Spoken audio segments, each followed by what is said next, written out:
went to Letitia James's home this week. You were in New York.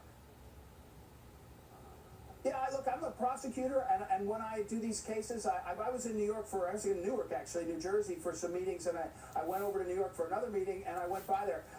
One of the referrals is about that property that she has. Is a very prominent neighborhood in Brooklyn, and I wanted to lay eyes on it. I think most people, if you're prosecuting something, you're careful. I didn't go there and announce it. Some woman came storming up and shooting video and talking to me, but I wanted to see the property, and there's a number of other aspects of these cases where you got to get a sense of what is actually at stake. That was Special Attorney Ed Martin explaining why he was hanging around outside of New York Attorney General Letitia James's home in Brooklyn wearing a beige trench coat. It is considered over the line, by the way, for any DOJ prosecutor to do both that and then to go on to partisan television to talk about it. Joining us now, former U.S. Attorney, MSNBC legal analyst, and co-host of the Sisters-in-Law podcast, Joyce Vance, and New York Times correspondent covering the Justice Department, Glenn Thresh. Glenn, what exactly did Ed Martin do outside of that home, and why? I know he explained a little bit to Maria Bartiromo, but what more is he trying to get done? And by the way, she really grilled him, huh? Yeah. What he was it's very hard to discern what Ed Martin was trying to do. Let's just frame this for folks.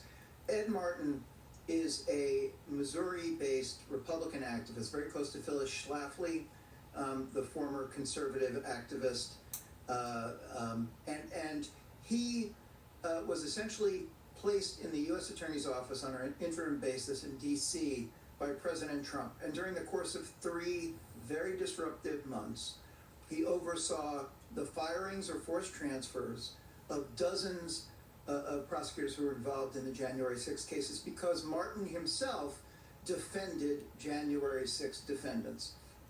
And he has, during that short tenure there, he attempted, for instance, to convene a grand jury to investigate comments that Chuck Schumer made in 2020 that were negative towards the Supreme Court. He literally couldn't get assistant U.S. attorneys in his office to work on the case, and he was shut down by Pam Bondi, the Attorney General.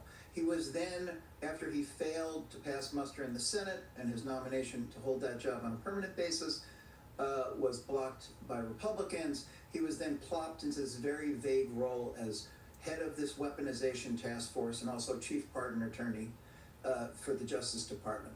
Since then, he has initiated several investigations into Letitia James, into Adam Schiff, James over real estate issues, Schiff over allegedly leaking deleterious material about Donald Trump to the press.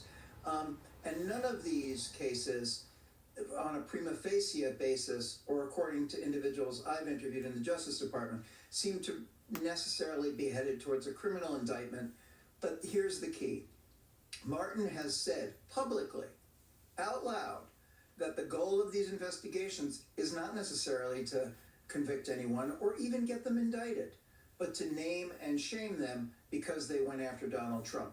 So it's not a big surprise that he's out there doing stuff that's performative, but as I'm sure Joyce will tell you, chapter and verse, this kind of behavior is not what prosecutors are supposed to do, goes against the Justice Manual, and could potentially taint a case against any of these individuals he claims to want to prosecute. Joyce, give me the chapter and verse on this. Well, look, Katie, just giving someone a job at the Justice Department and a title does not make them a prosecutor.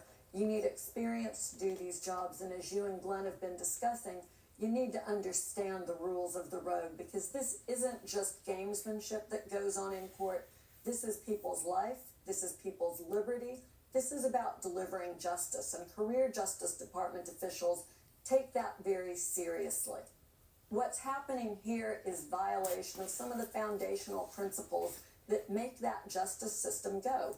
You know, prosecutors aren't supposed to be agent provocateurs. They don't go out on the streets and draw attention to themselves. They try their cases in court. They speak through their pleadings. And beyond that, something here that's really disturbing, and Glenn pointed this out, is if there were legitimate criminal cases to be had here, and frankly it doesn't look that way, they would be impaired by Martin's conduct, because by inserting himself into the case, making himself in some ways a witness, certainly being involved in an inappropriate way, he could be accused of tainting the jury pool, he could become a witness in his own case. There are a lot of reasons to believe that what he's doing is evidence that these investigations are being done for vindictive reasons or to serve the White House. All of that could be a basis for putting the kibosh on any sort of prosecution that ensued. But frankly, these don't look like cases that are intended to get past a grand jury. This looks like naming and shaming and nothing more. An image we got from Abby Lowell, James's attorney.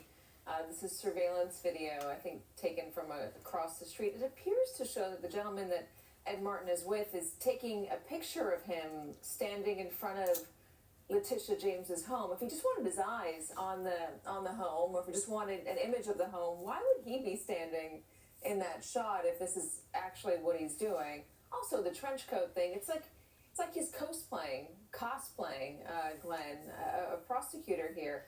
What can he do to, you know what, let me read Abby Lowell's response letter because I have it. All of the above indicate to me that you are not conducting a serious investigation or review of, quote, mortgage fraud, and that despite the lack of evidence or law, you will take whatever actions you have been directed to take to make good on President Trump's and Attorney General Bondi's calls for revenge for that reason alone.